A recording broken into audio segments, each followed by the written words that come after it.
Orang mengikuti tarekat mengejar karomah-karomahnya, tidak dalam rangka menjalankan syariat. Kayak kalian seneng tasawuf kan, kepingin bisa jalan di atas air, pingin bisa terbang, pingin bisa baca isi hatinya orang, itu pikirannya ke situ. Jadi mencari keampuhan-keampuhannya, karomah-karomahnya. Padahal karomah itu kan kalau dalam tasawuf sebenarnya kan bonus. Tentu saja bonus itu kalau kita sudah beli pokoknya. Beli HP bonus casing kan gitu.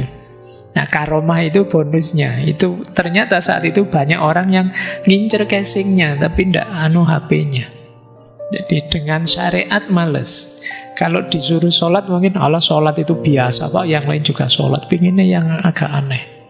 Jadi kalau sholat 5 waktu rasanya males-malesan, tidak ada rasanya. Tapi begitu disuruh bacalah wirid ini 1000 kali di malam hari, maka siapapun yang kamu lirik mesti nempel.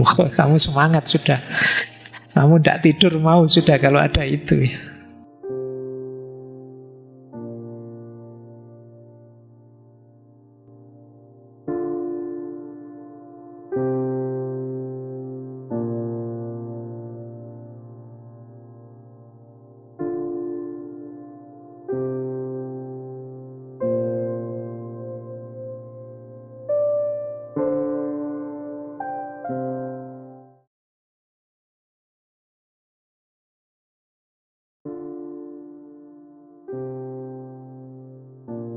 Assalamualaikum warahmatullahi wabarakatuh. La takun zahidan yafirru minat dunya wala matiyan yansha al-akhirah walakin kun abdan robbaniyan ya'rifu haqqa kullin minhuma. Jangan menjadi zahid yang lari dari dunia, tapi juga jangan jadi materialis yang lupa akhirat. Jadilah hamba Robbani, hamba Tuhan yang memberikan haknya masing-masing. Jangan berlebihan. Jadi jangan lari dari dunia, tapi juga jangan tenggelam oleh dunia. Sekarang kita mulai neo-sufismenya ya. Bismillah, kita ambil nafas dulu lagi. Oke ya, sebelum kita dalami, kita cek dulu prinsip-prinsip apa sih yang menurut beliau penting untuk pembaharuan tasawuf. Yang pertama menurut beliau, yang sering dilupakan oleh para praktisi dalam tanda petik ya tasawuf itu adalah sumber pokoknya Al-Quran dan hadis. Terlalu banyak porsi fokus pada guru torekotnya, sehingga jatuhnya pasif, pokoknya apa saja kata guru sudah. Kadang-kadang sampai merasa tidak perlu lagi belajar tafsir, belajar Al-Quran, belajar hadis, yang penting mengikuti guru saja. Ini diproblematisasi oleh Syekh Dihlawi. Ayolah, iya tasawuf penting, kita harus belajar tasawuf. Beliau juga punya banyak konsep sufistik yang dalam, tapi tetap jangan lupakan Al-Quran dan hadis. Ini sumber pokok, sumber mata airnya ada di situ. Dulu para guru torekot juga sebelumnya ngambil dari situ sebenarnya. Jadi tidak boleh kita tidak peduli dengan Al-Quran dan hadis. Yang kedua, beliau juga mengkritik kultus yang berlebihan pada para wali. Ini seperti Fazlur Rahman minggu lalu ya. Terus belajar tasawuf hanya mencari karomah, keajaiban. Itu sudah seperti tadi ya, kritiknya sama. atau mengabaikan ibadah syariat demi ma'rifat. Nah, jadi kadang-kadang kan ada orang itu merasa spiritualitasnya tinggi karena sudah ma'rifat. Padahal begitu kalian merasa spiritualitasmu tinggi, sebenarnya spiritualismu sedang jatuh rendah. Kenapa? Ya karena rasa tinggi itu sebenarnya makom yang paling rendah. Bahkan kamu mengalami kejatuhan drastis. Mungkin mendengarkan kajian kayak gini terus kamu yang merasa makrifat, level syariat itu. Materi kok begitu, tak senyumin aja. Itu saya sudah melampaui itu lama. Itu rasamu seperti ini, itu sebenarnya menunjukkan kamu sedang drop banyak. Jadi merasa lebih dari yang lain, merasa over, merasa ya, atau sebaliknya, yang syariat yang menertawakan. Opo pembahasan muter-muter ndak jelas apa gitu. Kok iya, langsung saja to the point saja. Halal mana, haram mana, kan selesai. Jadi gaya-gaya seperti ini sebenarnya menunjukkan ya spiritualitas yang mulai jatuh.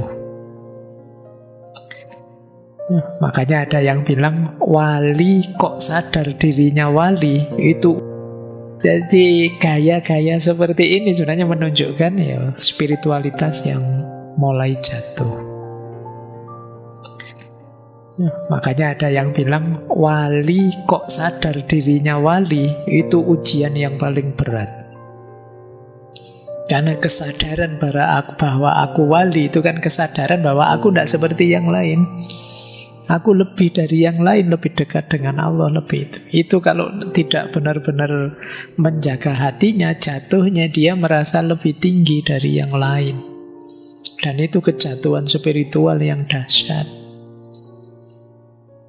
Makanya banyak wali itu yang lebih milih mastur. Mastur itu terhijab saja, biar tidak ada orang tahu. Berat kalau orang lain tahu.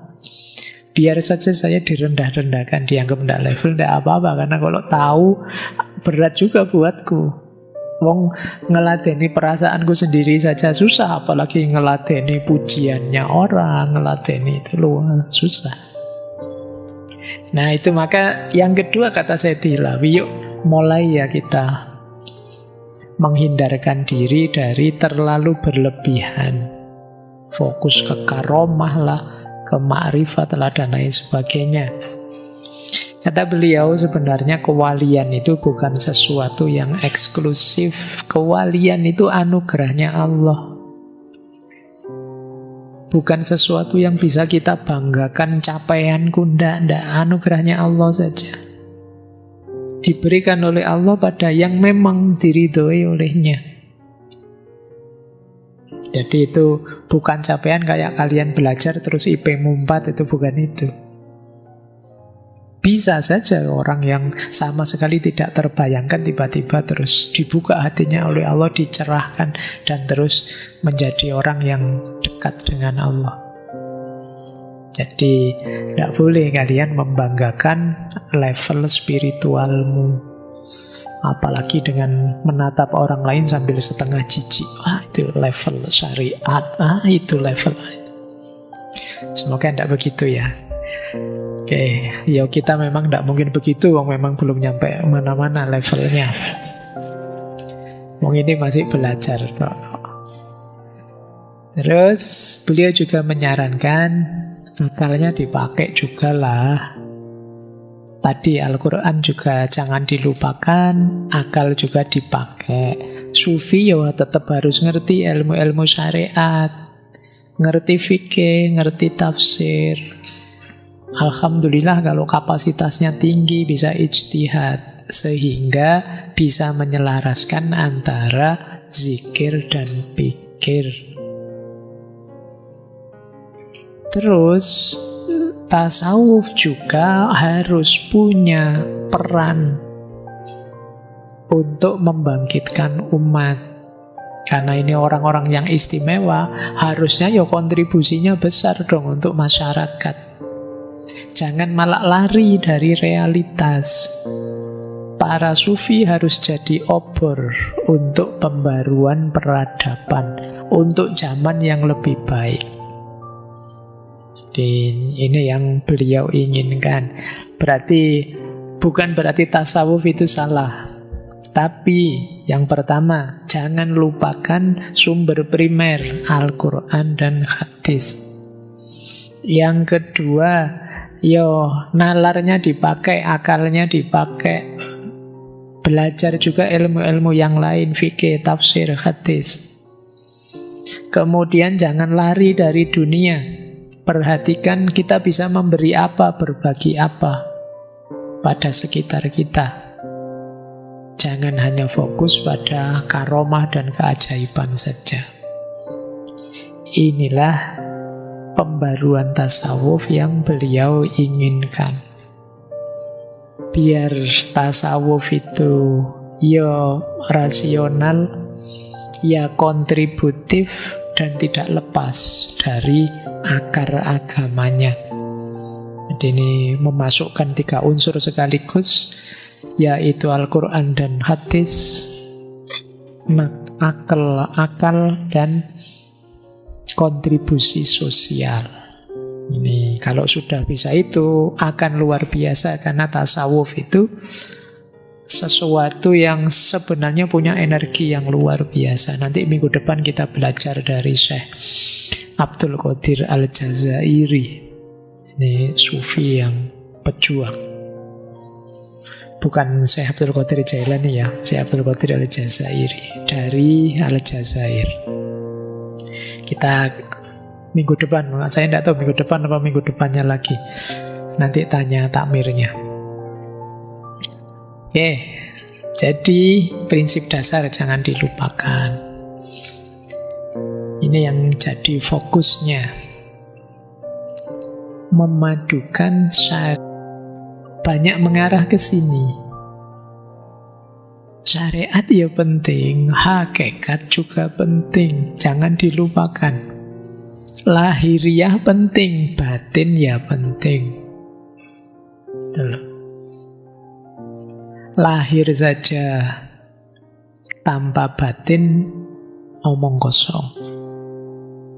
Batin saja tanpa lahir, tidak ada buktinya. Kayak kalian jatuh cinta. Cinta saja, tidak ada apelnya, tidak ada I love you-nya, tidak ada WA-nannya, tidak ada apanya, ya buat apa? Nembak tidak berani, pokoknya saya cinta titik, Pak. Ya buat apa? Tidak ada lahiriahnya, batin dong. Itu sama kan, ngaku cinta sama Allah, tapi sholatnya bolong-bolong, puasa innalillahi, terus gitu ngaku cinta, buktinya mana? Atau yo puasa, yo sholat. Kalau kalian yo apel sih tiap hari, yo WA-an, telepon-teleponan sampai subuh, tapi tidak ada rasa cinta. Sholatnya lengkap, tapi tidak ada rasa sama Allah, tidak ada. Yo itu tadi yang disebut kosong saja, tidak ada rasanya. Maka syariat penting, hakikat juga penting. Menurut beliau, syariat itu jalan yang membawa pada hakikat. Tidak ada hakikat yang benar tanpa landasan syariat.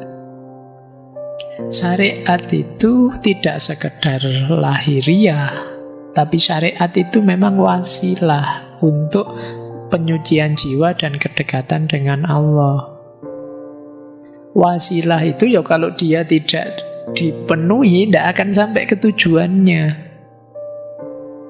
Jadi wasilah itu kan jalannya. Kalau kalian mau masuk ke ruangan ini, jalannya itu ada sekian jalan. Masuk saja lewat situ, bisa nyampe sini, itu wasilah. Pak, saya ke dalamnya sih mau, tapi lewat pintunya tidak mau, ya tidak mungkin bisa nyampe. Jadi syariat jalan yang bawa pada hakikat. Dan hakikat itu, apakah itu makrifat, mahabbah, atau kesadaran batin, itu bukan berarti meninggalkan syariat, tapi buahnya syariat. Nanti ada uraian panjang beliau di situ. Jadi yang pertama, rumusnya syariat adalah jalan yang membawa pada hakikat, tidak ada hakikat tanpa syariat.